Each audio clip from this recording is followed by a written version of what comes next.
35 മാർക്കിൻ്റെ ഉന്നത വിദ്യാഭ്യാസ കുറവ് ഉണ്ടായി. അത് യഥാർത്ഥത്തിൽ ഒരു അനീതി തന്നെയാണ്. അതായത് കീം പരീക്ഷയിൽ ഫുൾ മാർക്ക് സ്കോർ ചെയ്താലും 35 മാർക്ക് കുറവാകുന്ന ഒരു സ്ഥിതിയുണ്ട്. അതിനെ മറികടക്കുക എന്നുള്ളത് അതിനുള്ള വേരിയസ് ആയിട്ട് പല ഫോർമുലകളും നമ്മൾ ആലോചിച്ചു. എക്സ്പേർട്ട് കമ്മിറ്റിയുടെ ഭാഗമായി പ്രവർത്തിച്ച കമ്മീഷണർ അദ്ദേഹത്തിൻ്റെ നിർദ്ദേശങ്ങളും മുന്നോട്ട് വച്ചു. ഇതെല്ലാം പരിഗണിച്ചുകൊണ്ടാണ് ശാസ്ത്രീയം എന്ന് പറയാവുന്ന ഒരു ഫോർമുലയെ അവലംബിച്ചത്. അപ്പോൾ അതിൽ പ്രോസ്പെക്ടസിൽ നമ്മളൊരു പ്രൊവിഷൻ കൊടുക്കുകയും ചെയ്തിട്ടുണ്ടായിരുന്നു. ഗവൺമെൻറ്റിന് ഏത് സമയത്ത് വേണമെങ്കിലും ഈ നിബന്ധനകളിൽ മാറ്റം വരുത്താവുന്നതാണ് എന്നുള്ളത്. കീം പരീക്ഷയെ ഒരു വിധത്തിലും ബാധിക്കുന്ന കാര്യമല്ല ഇത്. കീം പരീക്ഷ കഴിഞ്ഞു, അത് കഴിഞ്ഞിട്ടാണ് സ്റ്റാൻഡർഡൈസേഷൻ വരുന്നത്. അതുകൊണ്ട് പരീക്ഷയെ ബാധിക്കുന്ന വിഷയം അല്ല ഇത്. സ്റ്റാൻഡർഡൈസേഷൻ പ്രോസസ്സിലൂടെ ഒരു കുട്ടിക്കും തൻ്റേതല്ലാത്ത കുറ്റം കൊണ്ട് നഷ്ടമുണ്ടാകരുത് എന്ന് കരുതി സതുദ്ദേശപരമായി ചെയ്ത കാര്യമാണ്. അതുമായി ബന്ധപ്പെട്ട് ഏതാനും വിദ്യാർത്ഥികൾ ഹൈക്കോടതിയെ സമീപിച്ചു. സിംഗിൾ ബെഞ്ച് ഒരു വിധി പ്രസ്താവിച്ചു. ഡിവിഷൻ ബെഞ്ച് ആ വിധിയുടെ മേലെ അഭിപ്രായം പറയുന്നില്ല എന്ന നിലപാടാണ് സ്വീകരിച്ചത്.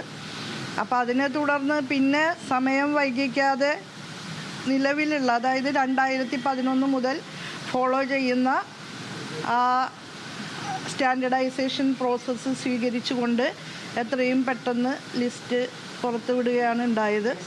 അതായത് ഇനിയും അഡ്മിഷൻ പ്രക്രിയ വൈകാൻ പാടില്ല എന്നുള്ളത് കൊണ്ട് കൂടിയാണ് ഇന്നലെ തന്നെ ലിസ്റ്റ് പുറത്ത് വിട്ടത്. ഈ എക്സ്പെർട്ട് കമ്മിറ്റി പറഞ്ഞിട്ടുള്ളത് ഈ നേരത്തെ കൊണ്ടുവന്നിരുന്ന അതേ ഫോർമുല തന്നെ ഈ തവണ യൂസ് ചെയ്യണമെന്നാണ് ആ റിപ്പോർട്ടിൽ എഴുതിയിരുന്നത്. ആ റിപ്പോർട്ടിൽ അങ്ങനെ എഴുതിയെന്ന് നിങ്ങൾ കണ്ടിട്ടുണ്ടെങ്കിൽ പിന്നെ എന്നോട് എന്തിനാ ചോദിക്കുന്നത്? എന്തിനാണ് മന്ത്രിസഭ അങ്ങനെ ഒരു തീരുമാനം എടുത്തത്? മന്ത്രിസഭ കുട്ടികൾക്ക് നീതി ഉറപ്പാക്കാൻ വേണ്ടിയിട്ടാണ് തീരുമാനമെടുത്തത്. അത് വളരെ ശാസ്ത്രീയമായിട്ടുള്ള ഫോർമുലയെ മുൻനിർത്തി തന്നെയാണ്. അതിലിപ്പോഴും യാതൊരു സംശയവും എന്നെ സംബന്ധിച്ചിടത്തോളം ഇല്ല. അല്ല, അത്തരമൊരു ഫോർമുല ശുപാർശ ചെയ്തിരുന്നോ എക്സ്പെർട്ട് കമ്മിറ്റി 5:3:1? അത്തരം കാര്യങ്ങളൊക്കെ നിങ്ങളോട് എനിക്ക് വിശദീകരിക്കേണ്ട ബാധ്യതയൊന്നുമില്ല. നിങ്ങൾക്ക് വലിയ CID-കളാണല്ലോ.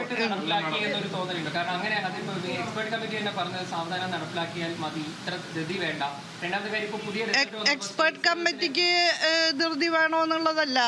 ഇത് ഒരുപാട് കുട്ടികളെ ബാധിക്കുന്ന പ്രശ്നമാണ്. അവർക്ക് നീതി ലഭിക്കണം എന്നുള്ള ഒരു ആശയത്തിൻ്റെ അടിസ്ഥാനത്തിലാണ് തീരുമാനിച്ചിട്ടുള്ളത്. ഇപ്പോഴും ആ എല്ലാ വിദ്യാർത്ഥികൾക്കും നീതി ലഭിക്കണം എന്നുള്ള നിലപാട് തന്നെയാണ് സർക്കാരിനുള്ളത്. അത് തന്നെയാണ് എനിക്കുള്ളത്. അത്രയും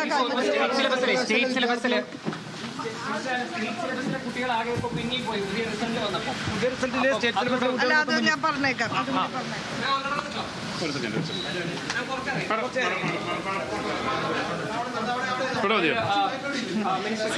സ്റ്റേറ്റ് സിലബസിലെ കുട്ടികൾ പുറകിലേക്ക് പോയെന്ന് നിങ്ങൾ പറയുന്നു. അതിപ്പോൾ നമ്മൾ പുതുതായി ഇൻട്രൊഡ്യൂസ് ചെയ്ത ഫോർമുല അല്ല. 2012 മുതൽ നിലവിലുള്ളതാണ്. 11 ആ തീരുമാനത്തിലെത്തി. 2012 മുതൽ നിലവിലുള്ള ആ ഫോർമുല അനുസരിച്ച് ചെയ്യുമ്പോഴാണ് സ്റ്റേറ്റ് സിലബസിലെ കുട്ടികൾ പുറത്തു പോയെന്ന് നിങ്ങൾ പറയുന്നത്. അല്ലാതെ അത് ഈ സർക്കാർ കൊണ്ടുവന്ന ഒരു നിയമമല്ല, ഫോർമുലയല്ല. കോടതി ചോദിച്ചത്. കോടതി അതൊന്നും ചോദിച്ചിട്ടില്ല. കോടതി ആവണ്ട.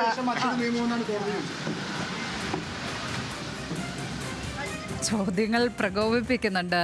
ഉന്നത വിദ്യാഭ്യാസ മന്ത്രിയെ കോടതി വിമർശിച്ചിട്ടുണ്ടല്ലോ. നേരത്തെ ഈ പ്രോസ്പെക്ടസിൽ മാറ്റം വരുത്താമായിരുന്നു എന്ന് കോടതി വിമർശിച്ചു എന്ന് മാധ്യമപ്രവർത്തകന്റെ ചോദ്യത്തിന് അങ്ങനെ കോടതി വിമർശിച്ചിട്ടില്ല, നിങ്ങൾ കോടതിയാകേണ്ട എന്നാണ് ഉന്നത വിദ്യാഭ്യാസ മന്ത്രി പറഞ്ഞിരിക്കുന്നത്. ഏതായാലും എല്ലാ കുട്ടികൾക്കും നീതി കിട്ടുന്ന ഒരു നില ഉണ്ടാകണം എന്നാണ് ഉന്നത വിദ്യാഭ്യാസ മന്ത്രി ആർ ബിന്ദു ഇപ്പോൾ പറഞ്ഞിരിക്കുന്നത്. കീം പരീക്ഷയിൽ പുതിയ റാങ്ക് ലിസ്റ്റ് വന്നപ്പോൾ നമുക്കറിയാം കേരള സിലബസിൽ പഠിച്ച കുട്ടികൾ പിന്നോട്ട് പോകുന്ന സാഹചര്യം ഉണ്ടായിട്ടുണ്ട്.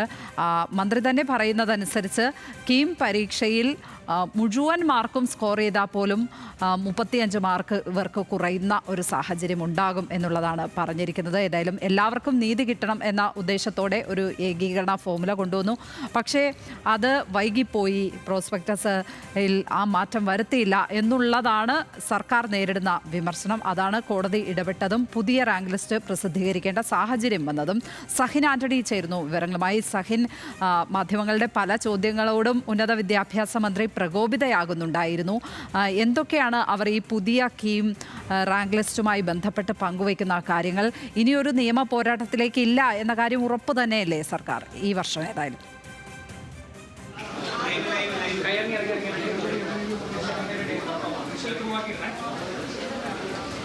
തീർച്ചയായിട്ടും ലക്ഷ്മി, അങ്ങനെ തന്നെയാണ്. അതായത് ഇപ്പോൾ മന്ത്രി ഏറ്റവും ഒടുവിലായി പറഞ്ഞത് മാധ്യമങ്ങളോട് വലിയ കോടതി ആവേണ്ടതില്ല, മാധ്യമങ്ങൾ വലിയ കോടതി ആവേണ്ടതില്ല, പകരം കോടതി ചോദിക്കാത്ത കാര്യങ്ങളാണ് മാധ്യമങ്ങൾ ചോദിച്ചുകൊണ്ടിരിക്കുന്നത്. ഇത് സംബന്ധിച്ച്, ഈ സ്കീം സംബന്ധിച്ച് മുന്നേ മാറ്റം വരുത്താമായിരുന്നില്ലേ എന്നുള്ളൊരു ചോദ്യത്തിലാണ് മന്ത്രി പ്രകോപിതയായതും. അതായത് ഇത് മുന്നേ വന്നിരുന്ന കാര്യങ്ങളാണ്. സ്റ്റേറ്റ് സിലബസിലെ വിദ്യാർത്ഥികൾ മുന്നോട്ട് പോയിട്ടുണ്ട് എന്നുണ്ടെങ്കിൽ അത് സർക്കാരിൻ്റെ ഭാഗത്തു നിന്ന് വന്ന വീഴ്ചയല്ല, മന്ത്രിയുടെ ഭാഗത്തു നിന്ന് വന്ന വീഴ്ചയല്ല, അത് മുന്നേ ഉണ്ടാക്കി വെച്ച നിയമങ്ങളുടെ ഭാഗമായിട്ടാണ്.